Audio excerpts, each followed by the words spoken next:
परिवार का सबसे पहला बच्चा हूं मैं। सोनाली से पहले पैदा हुआ था। मेरे पापा ही नहीं बल्कि बड़े पापा भी मुझे अपना सबसे फेवरेट मांगते हैं। सर, बड़े पापा ने हमेशा मुझे उनका सबसे बड़ा बेटा कहा है। मयंक और सोनाली से कभी अलग नहीं समझा उन्होंने मुझे। पर कार शोरूम के लिए तुम्हें पैसे नहीं दिए ना?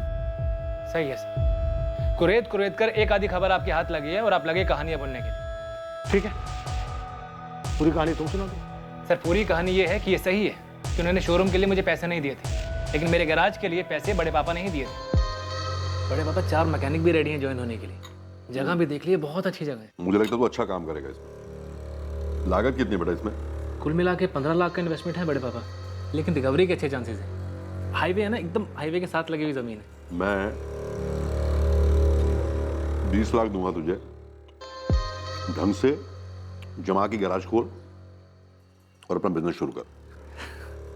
थैंक यू बड़े पापा, thank you very much. Sir, ये रिश्ता है हमारा सगे बाप बेटे जैसा।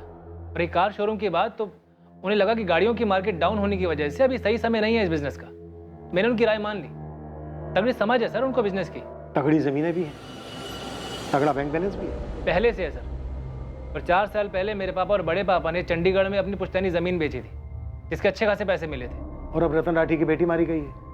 खुद रतन राठी और उनका परिवार गायब है। तो सर, आपको लगता है कि इसमें मेरा हाथ है? सर, मैं अब आपको कैसे समझाऊं?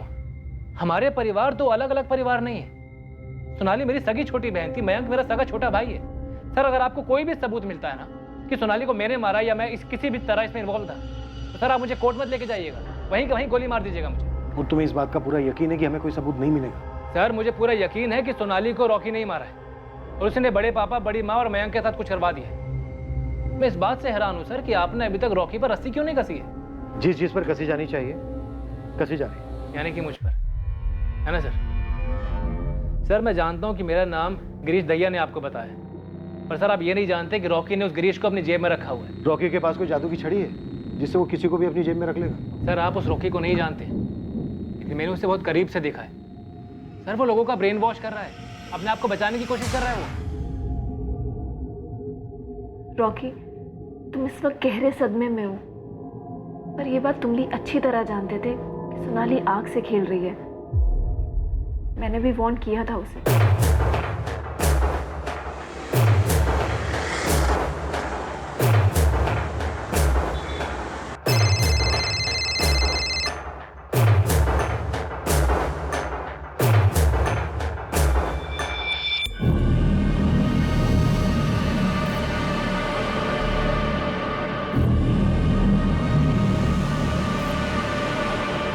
क्या बात है करण? ना तो काम पर जा रहा है, ना कुछ बता रहा है।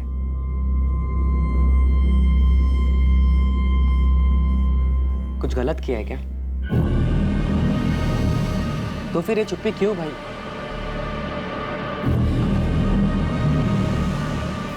देख, अगर गलती से कुछ हो गया तो बता दे मुझे। हर चीज का हल होता है, मैं संभाल लूंगा। अच्छा बोल, क्या हुआ? आप क्या कह रही हैं मैम? मयंक कहाँ है मालिक? मुझे क्या पता, मुझे खुद न्यूज़पेपर के जरिए पता चला कि मयंक के सिस्टर का मर्डर हो गया और उसका पूरा परिवार गायब है। फोटो छपे थे, शायद आप ही लोगों ने छपवाए होंगे। तुम इतना क्यों उत्तेजित हो रही हो? क्योंकि आप मुझसे ऐसे सवाल किए जा रही हैं। मुझे क्या पता कि मयंक कहाँ है। मयंक की सिस्टर का मर्डर हुआ है, तुम्हारा बॉयफ्रेंड और उसके माँ बाप गायब है। तुम पे कोई खास असर नजर नहीं आ रहा है। मुझे समझ में नहीं आ रहा आप मुझसे चाहती क्या है। आपसे किसने कहा कि मुझे पता होगा मयंक कहाँ है? मेघा ने आपसे चुगली की है? तुम कुछ तो जानती हो हिमाली। देखो, हम तुम्हारा फोन 24 घंटे टैप कर रहे हैं, तुम पे नजर भी रखे हुए हैं। अगर तुम ये सब अवॉइड करना चाहती हो तो बोल दो सब कुछ। क्या सब कुछ? हमें पता चला है तुम मयंक के टच में हो। मैम, वो मेघा बकवास कर रही है, जलती है वो मुझसे, इसीलिए मेरे बारे में फालतू अफवाहें फैलाती है। मयंक और मेरे बीच ऐसा कुछ सीरियस नहीं है। इवन मैं तो इस झमेले में फंसना भी नहीं चाहती। मयंक अपने डैड से इतना डरता है, इतना डरता है।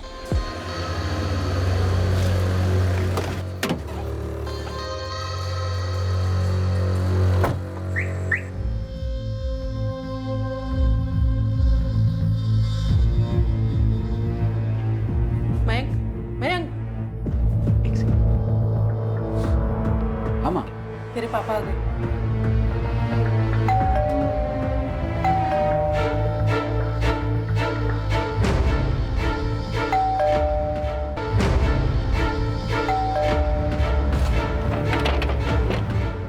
चलो चलो जल्दी चलो चलो, अरे चलो।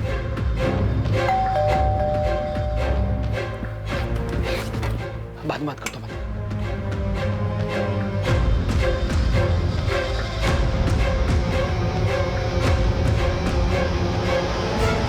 मैं शॉक्ड थी मैम। अपने डैड से इतना भी क्या डरना? अगर वो हमें साथ देख लेते तो क्या हमारी गर्दन काट देते? यार तू समझ है माली, मेरे डैड ना बिल्कुल अलग है, वो तेरे मॉम डैड की तरह बिल्कुल नहीं है। इतना डरा के रखते हैं तुझे? यार मेरे पापा की ना सोच बिल्कुल अलग है, पुराने ख्यालात के हैं, पता नहीं क्यों। और ऊपर से सोनाली दीदी का पंगा चलता रहता है घर में। यार तू जीता कैसे मयंक? तेरी जगह मैं होती ना, मैं भाग जाती है। इतना आसान नहीं है माली। और उस दिन जिस तरीके से तेरे घर की खिड़की से मुझे जंप करके भागना पड़ा, आई फील मानो मैं चोर हूँ। तू तो गुस्सा मत हो यार माली। एक तो घर में इतनी टेंशन रहती है और सोनाली और रॉकी को लेके घर में 24 घंटे रात। अब तू ही बता, उस टाइम पर तेरे और मेरे बारे में पापा को पता चलेगा तो क्या होगा यार? मुझे समझ में नहीं आता मैं तेरे हालात पे तरस खाऊं या फिर कहूँ कि तू गुलामों की तरह जिंदगी जी रहा। तुझे मेरे हालात के बारे में नहीं पता। एक तो पापा का डर, ऊपर से सोनाली भी कम नहीं है यार। मुझे ब्लैकमेल करती है यार वो। ब्लैकमेल? पर किस लिए? मम्मी ने नहीं बताया तेरी हिमाली के बारे में। उस लड़की को हमारे घर के विंडो से जंप करके भागते देखा मैंने, और तुम दोनों को साथ में भी देखा था। तो अब आप मुझे ब्लैकमेल करोगी, है ना? तो बस इतना कह रही हूँ कि अगर तुझे हिमाली को लेके सपोर्ट चाहिए तो तू मुझे रॉकी को लेके सपोर्ट कर। पर दी पापा नफरत करते हैं रॉकी से, और आपको पीट भी चुके हैं उसे लेकर। तेरी हिमाली को लेकर क्या आरती उतारेंगे? तुझे क्या लगता है तू लड़का क्या हो गया? जैसे बाइक के लिए हाँ कर दी थी वैसे हिमाली के लिए भी हाँ कर देंगे? हाँ, अगर कोई चुगली ना करे तो। मेरी ग्रेजुएशन कंप्लीट होते ही ना मैं पापा से खुद बोल दूंगा, और शायद वो हाँ भी कर देंगे। उनके पास दर्जनों करोड़पति लड़कियों की लिस्ट होगी। तुझे क्या लगता है वो उन सब लड़कियों को छोड़ के तेरी हिमाली को अपनी बहू बनाएंगे? अगर मैंने रॉकी के लिए आपको सपोर्ट नहीं किया तो आप हिमाली के बारे में सब बता दो, है ना? दोबारा बोलिए और खुद सुन। कितना सेल्फिश लगता है, कितना खुदगर्ज लगता है। अरे मैं तो बस ये कह रही हूँ कि हम दोनों अब एक ही बोट में सवार हैं। किनारे लगेंगे तो साथ और डूबेंगे तो साथ। मयंक मुझे चक्कर आ रहे तेरी ये सब बातें सुन के। तो सोच यार, मुझे कैसा लगता होगा ये सब एक्सपीरियंस करते हुए। पर एक बात बोलूं हिमाली, तू मेरे साथ है ना, तुम टुगेदर, तू मेरी स्ट्रेंथ है यार। मयंक इतना इमोशनली डिपेंडेंट हो गया था मुझ पर। सीरियसली मैडम, मैं सोच में पड़ गई थी कि मैं किस डेंजर जोन में फंस गई हूँ, इसलिए मैंने उससे ब्रेक ऑफ कर लिया। पूरा ब्रेक ऑफ? जी, tata bye bye full and final. 6 महीने हो गए। तो फिर मेघा को किस हिसाब से लगता है कि तुम मयंक के टच में हो? आप उसी से पूछिए ना। खुद को मयंक का बेस्टी कहती फिरती है पूरी दुनिया में। But you know what ma'am, मुझे पता है वो सीक्रेटली लाइक करती है उसे। उन दोनों के बीच में कुछ हुआ था? I don't know ma'am, even I don't care. मेरा नया बॉयफ्रेंड है अब, और अब आप मेरा फ़ोन टैप कीजिए और टैप डांस कीजिए। इस केस के बारे में आपको मुझसे और कोई जानकारी नहीं मिलने वाली। सो प्लीज़ मैम, मुझे इस केस से बाहर रखें प्लीज़। हिमाली, जब मयंक तुम्हारे साथ था तब उसने तुम्हें कुछ और बोला हो अपने पिता रतन राठी या बहन सोनाली के बारे में? उसके घर में क्या हो रहा था ये मुझे नहीं पता, पर मयंक और सोनाली दबे हुए थे अपने फादर के विशेष के नीचे, ये मुझे मालूम है। मैडम, क्या मैं अब जा सकती हूँ? और प्लीज़ मुझे इस केस से बाहर रखें। ओम रजावत का नाम सुना है तुमने? एक तरफ कह रहे हैं मयंक जिंदा है, उसे ढूंढने की कोशिश कर रहे हैं, और ऊपर से मुझ पर भी शक कर रहे हैं। पापा, मैं बार बार कह रहा हूँ कि ये सब रॉकी ने किया है, रॉकी को ढूंढो। लेकिन बेटा, पुलिस ने मुझे स्टेशन की सीसीटीवी फुटेज दिखाई थी। उस वक्त वो मुंबई के लिए निकल गया था। सुनिए, मुझे लगता है जेठ जी ने गुस्से में कुछ कर दिया और कहीं जाके छुप गए। कुछ कर दिया? मतलब सोनाली को भाई साहब ने मार डाला? हजारों बार धमकी जो दे चुके थे मारने की। तो फिर मारकर भाग क्यों जाते? ताकि उन पर शक हो जाए। माँ, अगर बड़े पापा ने कुछ किया होता तो सीधा पुलिस स्टेशन जाके कंप्लेंट लिखवाते ना कि सोनाली गायब है। कुछ पूछा या बोला पुलिस ने? ओम रजावत के बारे में पूछ रहे थे। ओम रजावत? उसका क्या मतलब है? ये कि क्या हुआ होगा, कैसे हुआ होगा। जरूर विकास ने बात बताई होगी। सर, मैंने हिमानी के कॉल स्कैन किए, उससे सारे कॉल अपने नए बॉयफ्रेंड को ही किए हैं। मयंक के साथ वो पिछले 6 महीने से टच में नहीं है। तो बेसिकली मेघा ने जलन की वजह से हिमाली का नाम उछाला। एग्जैक्टली सर, ये मयंक का छुपे होने वाला एंगल होल्ड ही नहीं करता है। और ये रोहित वाला एंगल, हम एक पॉइंट तक पहुंच तो पाए हैं पर वहां भी डेड एंड। और बचा ओम रजावत। रोहित बार बार बोल रहा है कि सोनाली के कत्ल में रॉकी का हाथ है। कहीं हम कुछ मिस तो नहीं कर रहे सर? खुद तो मुंबई में जाके बैठा था ये रॉकी, क्या पता किसी के थ्रू कुछ करवाया हो, किसी को सुपारी दी हो। खबरें लगा दो काम पर।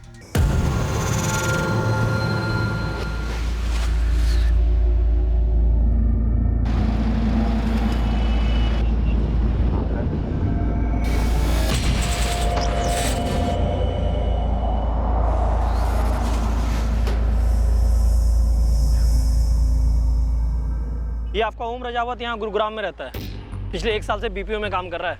क्या लगता है? यहाँ तो गुड बॉय बना हुआ है साहब, लेकिन फिर भी नंबर भेजता हूँ आपको। रिपोर्ट कार्ड मंगवा लीजिए टेलीफोन कंपनी से, यदि कोई लाल मार्किंग होगी तो दिख जाएगी।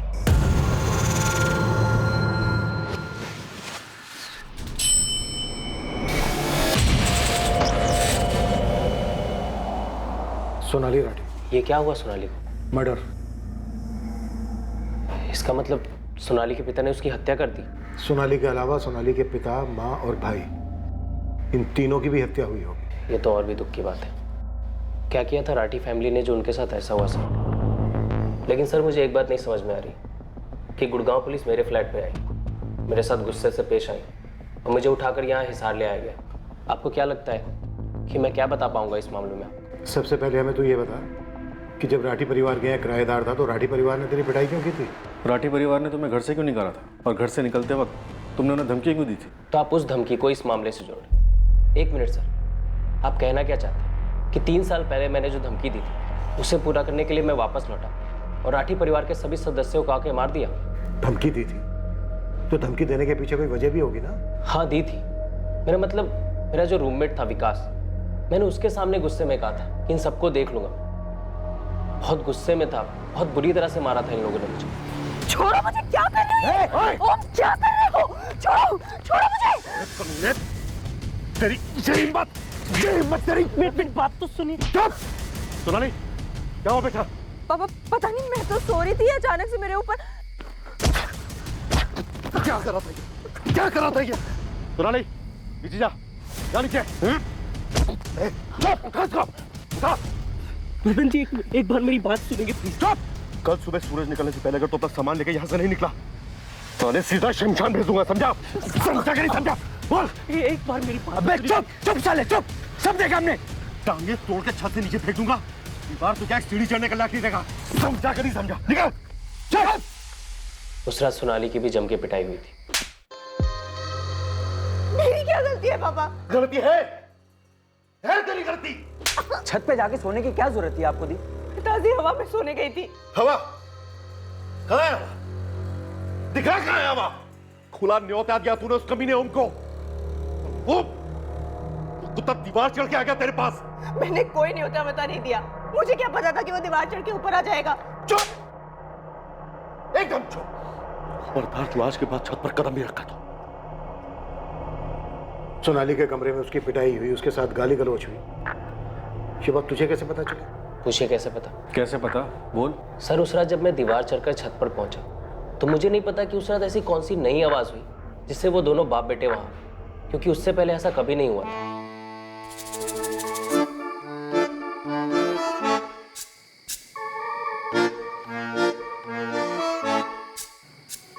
इतनी देर क्यों लगा दी? कैसे आता? विकास जगा हुआ था, क्या बोलता उससे? वो हर रात छत पर आती और हम मिलते थे, पर उस रात पता नहीं वो दोनों बाप बेटे कैसे आ धमके और रंगे हाथों पकड़े जाने पर सोनाली का एक अलग ही रूप देखने को मिला। क्या कर रहे हो? छोड़ मुझे, छोड़ मुझे। किसी को भी गुस्सा आएगा ना सर। जब मैं बैग पैक करके निकल रहा था तो मैंने गुस्से में विकास को बोला था कि इन सबको देख लूंगा मैं, पर इसका मतलब ये नहीं था कि खून वून कर दूंगा। मैं एक पढ़ा लिखा सॉफ्टवेयर इंजीनियर हूँ सर, मेरे आगे मेरा पूरा करियर था और इस तरह जलील किया गया मुझे। देख लूंगा से क्या मतलब था तेरा? क्या इरादा क्या था तेरा? मैं चाहता था कि सीधे उनके घर पे जाऊं और बेल दबाकर सिर्फ एक बात पूछूं कि सालो तुम्हारी बेटी ने सिर्फ तब चिल्लाया छोड़ो मुझे जब तुम दोनों वहां आ धमके।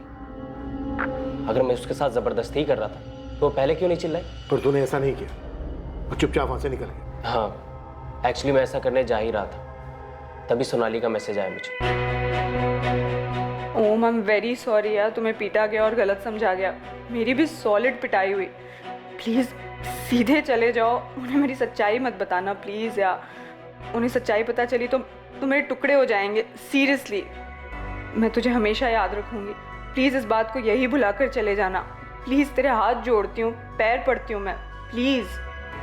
तो मैंने भी सारी बातों पे मिट्टी डाली और अपनी लाइफ में आगे बढ़ गया। कुछ और बता सकते हो जिससे हम कातिल तक पहुंच सकें? सर, ये 100% मुमकिन है कि सोनाली का मर्डर राठी फैमिली ने ही किया हो। और अब जब रतन जी, मयंक और सुषमा जी गायब हैं, तो ज़रूर सोनाली के साथ किसी लड़के का भी मर्डर किया होगा। रॉकी सिंह, लेकिन वो तो जिंदा है। ये तो बहुत अजीब है, क्योंकि या तो दोनों को साथ में मारते या फिर पहले उसे फिर सोनाली को मारते। अगर इन दोनों को मार के राठी परिवार कहीं छुप सकता है तो वो कहाँ जा सकता है? तुम 2 साल किराएदार थे उनके, कुछ तो बता सकते हो? उतना तो कभी ध्यान नहीं दिया सर। हाँ, सोनाली के चाचा है संजय राठी और उनका लड़का रोहित, वो भी मिले होंगे इस मर्डर में। काफ़ी करीबी रिश्ता है उनका और सोच भी एक जैसी है उनकी। उन दोनों बाप बेटों पर शक है हमें, लेकिन अभी तक उनके खिलाफ कोई सबूत नहीं मिला। इनका एक और खास है, गिरीश दहिया, जो स्टोर कम चलाता है, उनकी चमचागिरी ज़्यादा करता है। पता है सर, मैं जब भी उस रात के बारे में सोचता तो अपनी पीठ थपथपाता कि उस रात मैंने जोश से नहीं होश से काम लिया। अगर उस रात गुस्से में आकर मैंने रतन राठी को सब कुछ बता दिया होता कि मेरे और सोनाली के बीच क्या चल रहा है, तो शायद उसकी मौत ही हो गई होती। फिर एक सुकून भी मिलता है कि मैंने ऐसा होने नहीं दिया, और अब देखो ऐसा ही हुआ। इन्वेस्टिगेशन इस केस के हर एंगल, हर मकसद के चक्कर काटने के बाद फिर वहीं आकर पहुंची जहां से इसकी शुरुआत हुई थी, ऑनर किलिंग का एंगल। अगर ये ऑनर किलिंग का केस था तो मर्डर के बाद रतन राठी, उसकी पत्नी सुषमा राठी, बेटा मयंक राठी कहां गायब हो गए थे? फिर 1 हफ्ते से छपा रहे हैं सर, लेकिन कोई खबर नहीं। राठियों के बैंक अकाउंट्स में कोई मूवमेंट? No sir. रईस परिवार है। अब तक हम ये मानकर चल रहे हैं कि उन्होंने अपनी बेटी की ऑनर किलिंग की। भला कोई इतने महीनों तक अपना घर बार, इतना बड़ा बिजनेस छोड़कर कैसे गायब रह सकता है? ऑनर किलिंग नहीं है, और अगर इन तीनों को कत्ल किया गया तो लाशें तो होनी चाहिए। 6 महीने बीत चुके, अभी तक कहीं से कोई मैचिंग लावारिस लाश तक रिपोर्ट नहीं। तो मोटा मोटा अभी तक इस केस को लेकर हमारे पास कोई लीड नहीं। No sir. इन्वेस्टिगेशन एक डेड एंड पर आ पहुंची थी। राठी परिवार के तीनों सदस्यों की कोई खबर सामने नहीं आई थी। सोनाली का प्रेमी रॉकी और उसकी ऑफिस कलीग प्रज्ञा के बीच बढ़ती करीबी देखी गई, पर कोई ऐसा सुराग नहीं मिला जो सोनाली के कत्ल की तरफ इशारा करता। सोनाली के मर्डर को और राठी परिवार को गायब हुए अब पूरा 1 साल बीत गया, और फिर जुलाई 2018 में अचानक इस केस से जुड़ी एक बात सामने आई।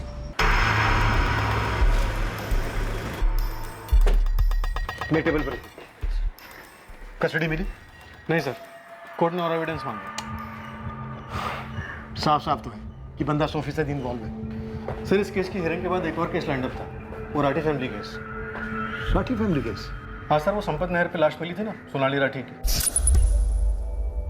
हाँ हाँ हाँ, बाप माँ बेटा तीनों गायब थे। सोनाली मर्डर केस में क्या मैटर आया सुनवाई के लिए? सर, ये लॉयर से पेपर्स लाया हूँ।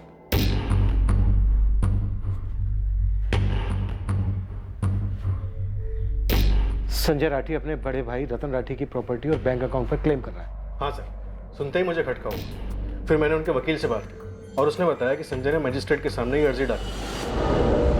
हमसे एंगल छूटा तो नहीं था, लेकिन इस एंगल में हमें कुछ ठोस मिला भी नहीं था। हाँ, आप कहना क्या चाह रहे हैं? आपके बड़े भाई, उनकी पत्नी, उनका बेटा अभी गुमशुदा हैं और आप उनकी सारी प्रॉपर्टी अपने नाम करने की कोशिश में लगे हैं। तो आप उन्हें ढूंढने की कोशिश कर रहे हैं क्या अभी भी?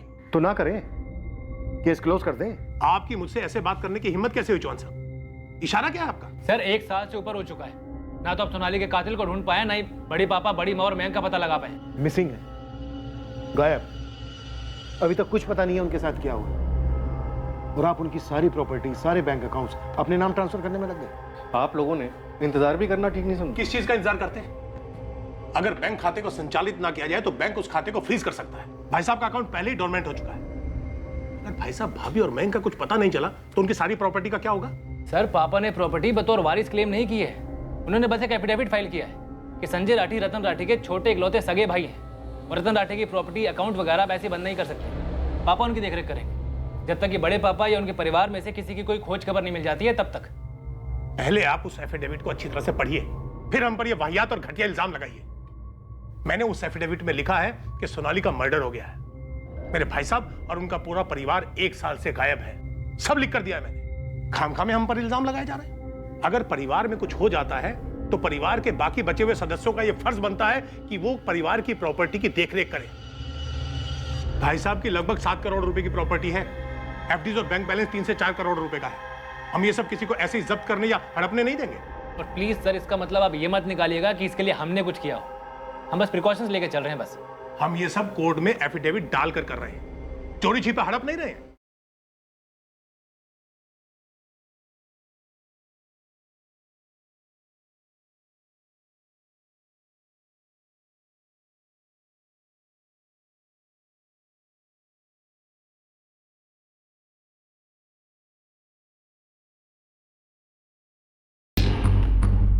सर ये सच है, इन्होंने एफिडेविट में सब कुछ साफ साफ मेंशन किया, जैसे कि इन्होंने बताया। मैंने इनके लॉयर से भी बात की, उसका भी कहना यही है कि इन्होंने कुछ भी नहीं छुपाया। सर, इस संपत नायर पर कुछ भी छुपाने की कोशिश नहीं। सोनाली की लाश की बगल में फैमिली कार की असली नंबर प्लेट, कुछ भी नहीं। सर हमें गाड़ी में जो खून के सैंपल्स मिले थे वो सिर्फ सोनाली के थे। हमने नहर भी 2 बार स्कैन करवाई, लेकिन लाश कहीं नहीं मिली। अगर फैमिली ने किया होता तो वो 1 साल तक गायब नहीं रह पाते। और ये संजय राठी और उसका बेटा रोहित, इनके खिलाफ भी कभी हमें कोई सबूत नहीं मिला। ऐसा क्यों? इन्वेस्टिगेशन ने फिर से एक बार संजय राठी और रोहित राठी की सभी मूवमेंट्स को स्टडी करना शुरू कर दिया। 1 साल के बाद इस केस से जुड़े सभी लोगों पर भी फॉलो अप शुरू किया गया, पर फिर एक बार पुलिस कोई प्रोग्रेस नहीं कर पाई। केस हल होने का नाम ही नहीं ले रहा। 1 और साल बीत गया, केस फाइल धूल चाटती रही और फिर आया एक फोन कॉल। साहब वो सोनाली। कौन सोनाली? वो तकलीफ में? रात भर सो नहीं पाता हूँ साहब। ये सोनाली कोई लड़की है जो तुझे छोड़ गई है? अब तो रोता ही रहेगा या कुछ ठीक से बताएगा भी? रोना बंद कर।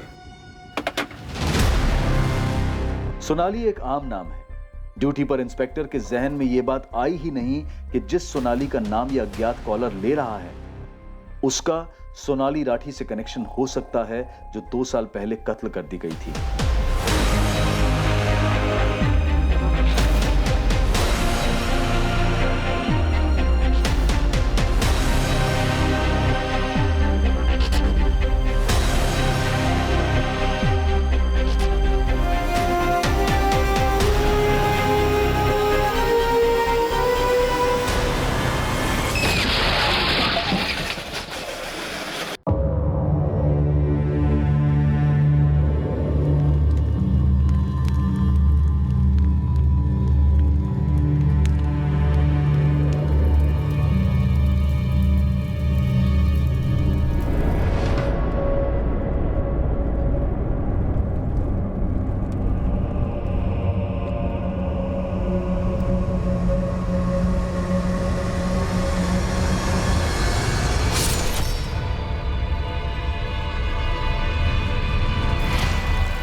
साहब मैं ईश्वर सिंह, मेरे छोटे भाई का नाम करण सिंह है।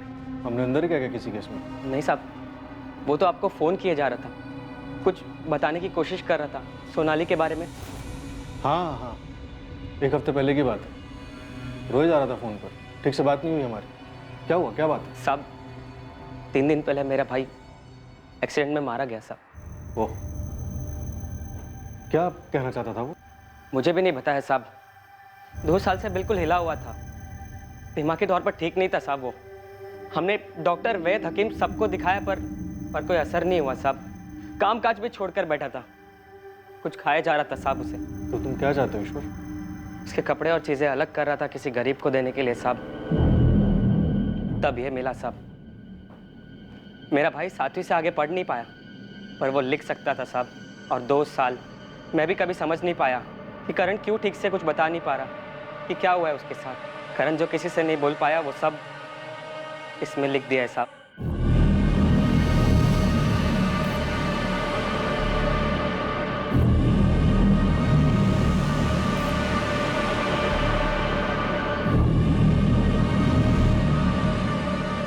सब कुछ लिख डाला है और ऐसे लिखा है मानो उसे मालूम था कि जल्द उसकी मौत आने वाली है। ऐसा क्या लिखा है इसमें? क्या मैं पढ़ सकता हूँ? घिन आती है खुद से, रात भर सो नहीं पाता हूँ। उसका चेहरा सामने दिखाई देता है, बिल्कुल उसी तरह जिस तरह वो मरी थी। मुझे आज तक नहीं पता मैंने वो काम करने के लिए हाँ क्यों कहा। क्या गंध भर गई थी मेरे दिल में, मेरे दिमाग में, जो मैंने वो काम कबूल किया। उस लड़की का चेहरा और उन सबके चेहरे मुझे सताते हैं। वो लोग हमेशा मेरे सामने आ जाते हैं, मुझे ये एहसास दिलाने के लिए कि मैंने क्या गलती कर दी। मुझे नहीं लगता कि मैं इस जुर्म का भार लेकर और जी सकूंगा। मुझे नहीं पता मेरा क्या होगा। मैं कुछ भी करूं, आप मुझे जितने भी पैसे दे दो, पर मैंने जो गलत किया है उसका पाप कभी नहीं मिटेगा, कभी नहीं। और तुम्हें इसका बिल्कुल अंदाजा नहीं था? होता तो आपके पास ऐसे आता साहब। मैं बस अपनी भाई की हालत देख देख कर खुद ही हताश होने लगा था। मैं तो सोच भी नहीं सकता था कि उसके गैराज का मालिक उससे ऐसे काम करवा रहा है। तब वो सिर्फ 17 साल का था साहब। क्यों किया ऐसे रोहित सेठ ने?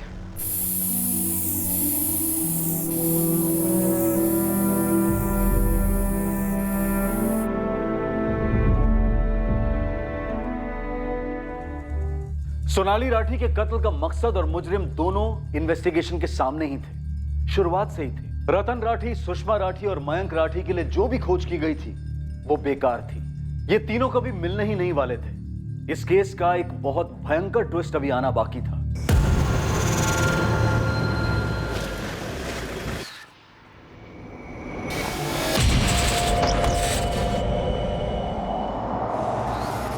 जी सैनी साहब। शक तो हमें पहले से ही था और हमारी लाइन में अक्सर ऐसा होता नहीं है, पर कभी कभार तकदीर सबूत खुद हमारी झोली में डाल जाती है। क्या मिला है आपको? तुम, और तुम्हें हमारी गोदी में डाला एक लड़के की आत्मा ने। करण सिंह नाम था उसका, जो 3 दिन पहले एक एक्सीडेंट में मारा गया। कभी यहाँ इस गैराज में काम करता था और तुमने उससे ऐसा घिनौना काम करवाया जिसने उसे जीते जी मार डाला। वो खुद तो मर गया लेकिन अपने पीछे सबूत छोड़ दिया। वैसे मैं सुपर स्टोर गया था गिरीश दैया को ढूंढने के लिए। सुपर स्टोर बंद है। वो भी चला गया। कहाँ चला गया? ऊपर, हमेशा हमेशा के लिए। गिरीश ने आत्महत्या कर ली है।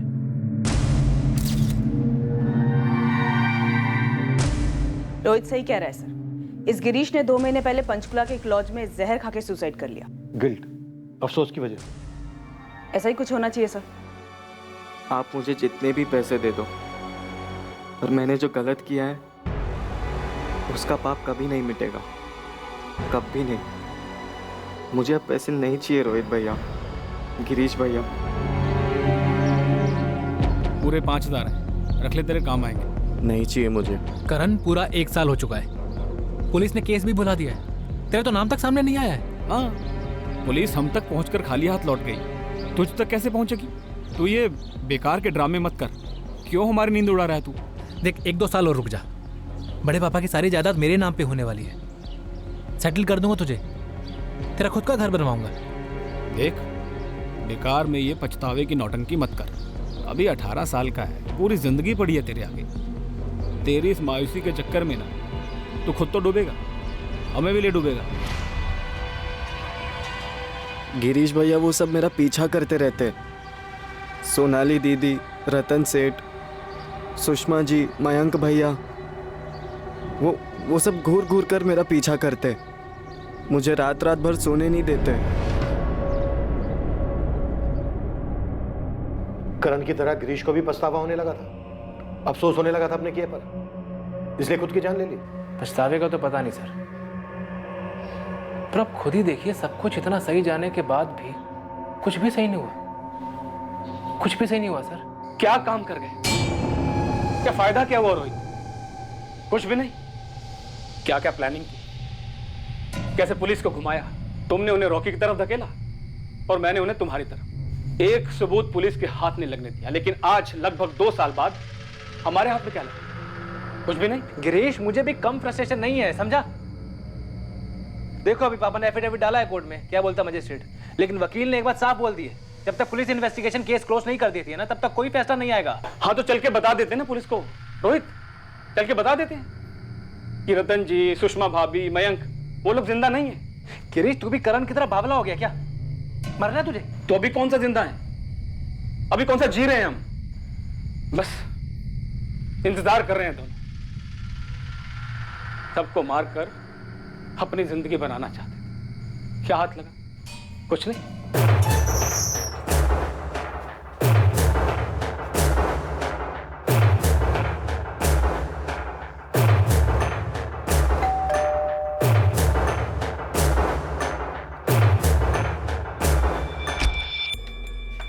अरे रोहित बेटा। नमस्ते बड़ी मम्मी जी। अरे आ जाओ, अंदर आओ, आ जाओ।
नमस्ते बड़े पापा।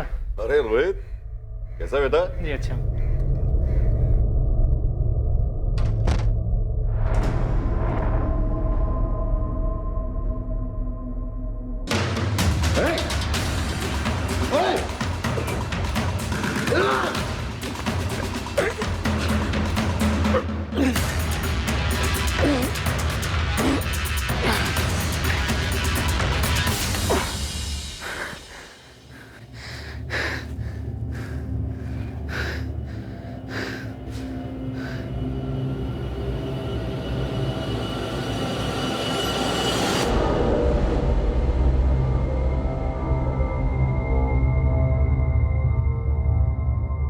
अब बची सोनाली।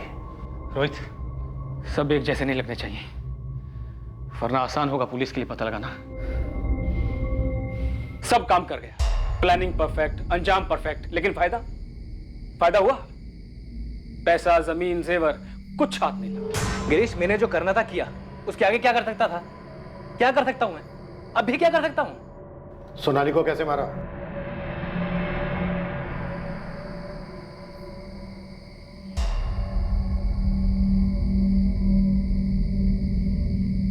अरे रोहित भैया, आप बाहर क्या कर रहे हैं? तेरा ही इंतजार कर रहा हूँ। चल, बड़े पापा, बड़ी मम्मी, मयंक सब मेरे घर पे तेरा इंतजार कर रहे हैं। बड़े पापा ने बोला कि जाओ सोनाली को लेके आओ, और गाड़ी भी साथ लेने के लिए कहा है। रोहित भैया, अगर आप सब लोग मिलके मुझे लेक्चर देने वाले हैं रॉकी को छोड़ने के लिए, तो इस बार छोड़ने के लिए नहीं, जोड़ने के लिए बोला है। मतलब तेरी और रॉकी की शादी। क्या? अरे प्लीज बाबा, अब तो कोई सवाल मत पूछियो। बड़े हाथ पैर जोड़ने पड़े मुझे बड़े पापा के और पापा के, तब जाके माने हैं वो। आपने? हाँ मुझे पता, तो ये सोच रही है ना कि मैंने भी कई कोशिशें की कि रॉकी तेरी जिंदगी से चला जाए, पर यार मैंने सोचा कि मैं जब जब रॉकी से मिला हूँ वो बंदा इतना बुरा नहीं है, प्यार भी करता है तुझसे। मैं भी करती हूँ। वो तो देख ही रहा है। सोनाली देख, मैं बस तेरी खुशी चाहता हूँ, और तू रॉकी के बिना कुछ रह नहीं पाएगी।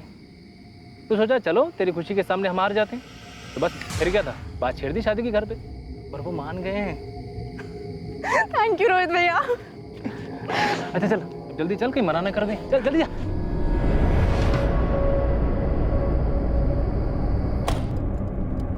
मैंने सोनाली से बोला कि मैं बीच में किसी काम के लिए उतर रहा हूँ। उसने माइंड नहीं किया। वो अपनी खुशी में खोई हुई थी, उसकी शादी जो होने वाली थी।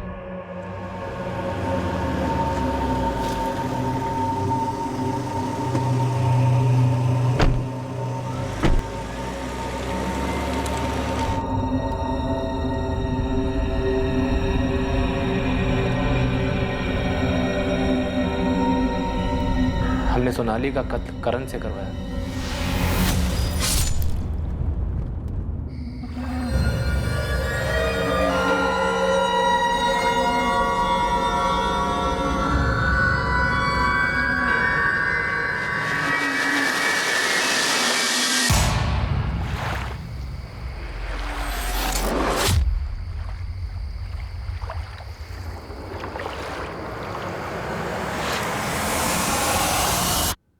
सोनाली की लाश कार के साथ नहर पर छोड़ना, ये पैतरा था ना तेरा, ताकि हमें बाकी की तीनों लाशें न मिले। बाकी तीनों बॉडी के साथ क्या किया था? वहीं आगे नहर में बहा दिया था। सोनाली की बॉडी को नहर पर छोड़ने के बाद हम घर लौटे, सब साफ सफाई की और बाकी तीनों लाशों को गिरीश की कार की डिक्की में डाला और फिर नहर पहुंच गए।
इससे अच्छा होता थोड़ा थोड़ा करके रतन जी का पैसा लौटा देता, लेकिन अब तो पैसा ही नहीं आ रहा और ऊपर से 4-4। गिरीश, संभाल अपने आप को, 1-2 साल में पैसा हाथ लगेगा, तू देखना। सब देख रहा हूं और आगे भी मुझे सब कुछ साफ साफ दिखाई दे रहा है। रोहित, एक पैसा हाथ नहीं लगने वाला, एक पैसा भी। तेरे फादर संजय राठी भी शामिल थे इस साजिश में, तेरे फादर संजय राठी भी शामिल थे इस साजिश में। सर, मुझे इतना मालूम चला था कि अगर बड़े पापा के परिवार में से कोई भी जिंदा नहीं बचता है तो उनकी सारी प्रॉपर्टी किसी करीबी रिश्तेदार को चली जाएगी, जो होते मेरे पापा, और उनसे सब कुछ मुझे मिल जाता। गिरीश को कैसे बनाया? बड़े पापा से लोन लिया था, उसमें चुका नहीं पा रहा था, घसीट लिया उसे भी। और करण को पैसों का लालच दिया? 5,000। रतन राठी ने तुझे कार शोरूम के लिए पैसे नहीं दिए थे, यही एक वजह थी? नहीं सर, यही एक कारण नहीं था, और भी कई कारण थे। मयंक और सोनाली के पैदा होने से पहले उस घर का लाडला था मैं। बड़े पापा अपना बेटा मानते थे मुझे, हर मांग पूरी करते थे, पर जैसे उनके अपने बच्चे हुए, अपनी सारी प्रॉपर्टी मयंक के नाम से खरीदते थे। और सोनाली अगर भागकर रॉकी से शादी कर लेती ना तो उसे एक पैसा नहीं मिलता, उसका सब कुछ भी मयंक को मिल जाता। मुझे क्या मिलता? मुझे तो कुछ भी नहीं मिलता ना। यही सब सोच के मेरा दिल जलकर राख हुआ जा रहा था। और जब मैं उनके पास शोरूम के लिए पैसे मांगने गया तो मना भी कैसे किया? कैसे? तेरे बस का नहीं है शोरूम वोरूम। क्यों बड़े पापा, अब ऐसा क्यों बोल रहे हैं? क्योंकि बिजनेस करने के लिए अकल चाहिए और वो तेरे अंदर है नहीं। क्यों अकल नहीं है?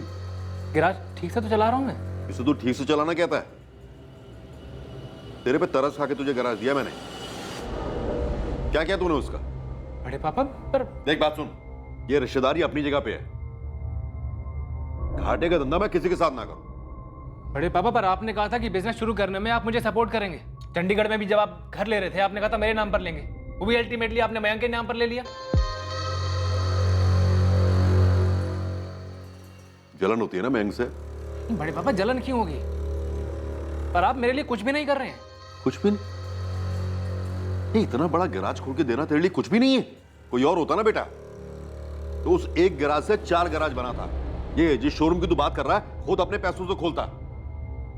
कोई काबिल बिजनेसमैन होता ना तो जो 20 लाख रुपए मैंने तुझे दिए हैं वो सूद समेत मुझे लौटाकर साबित कर देता कि वो राठी है, असली राठी। तो ये तू क्या कर रहा है? फिर से वही गिड़गिड़ा रहा है पैसों के लिए भिखारी की तरह। एक बात कान खोल के सुन ले, मुझसे अब तुझे एक ढेला नहीं मिलने वाला। क्यों? क्योंकि तू उसके लायक ही नहीं है। जा जाके अपना गैराज संभाल, वहीं से पैसे कमा अपने। नहीं, सिर्फ बेइज्जती नहीं, उन्होंने बड़ी नाइंसाफी की थी मेरे साथ। और तूने इंसाफ किया पूरे परिवार का कत्ल करके?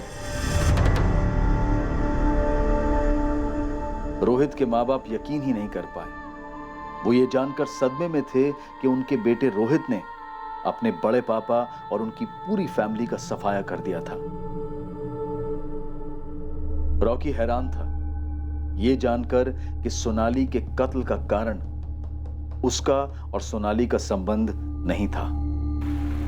रतन राठी, सुषमा राठी और मयंक राठी की लाशें आज की तारीख में भी नहीं मिली हैं। रोहित की किस्मत में अब यही है कि उसे एक नहीं बल्कि 4 मर्डर्स के चार्जेस का सामना करना पड़ेगा। किस्मत किसी की नहीं बदली यहां, और अच्छे के लिए तो बिल्कुल ही नहीं। जब कलम हो जुर्म की और स्याही हो किसी मासूम के लहू की, तो फिर अच्छी तकदीर भला कैसे लिखी जाएगी? ऐसे कई केसेस हैं जहां कातिल ने कत्ल को बड़ी सफलता से छुपाया, पर अपने जमीर, अपने दिलो दिमाग पर वो लंबे अरसे तक पर्दा नहीं डाल पाए। उन्हें अपराध बोध सताता है, डर दबाता है, और जिंदगी का हर एक दिन किसी सजा से कम नहीं लगता। अरमान होना कोई गुनाह नहीं है, और किसी और से अपनी तुलना करना भी कोई पाप नहीं है, लेकिन उस लेवल को हासिल करने के लिए, उस मकाम तक पहुंचकर खुशी से रहने के लिए सिर्फ और सिर्फ ईमानदारी, काबिलियत और मेहनत के रास्ते पर चलना होता है। किसी और से उसे जुर्म के जरिए छीनना इंसान को सुकून के रास्ते पर नहीं बल्कि अंधी गली में छोड़ देता है, जीवन भर तड़पने के लिए। और हाथ में क्या आता है? कुछ नहीं। अब मैं अनूप सोनी आपसे विदा लेता हूं, और याद रखें, जुर्म और आपके बीच में सिर्फ इतना फर्क है कि आप कितने सतर्क हैं। सतर्क रहें, सुरक्षित रहें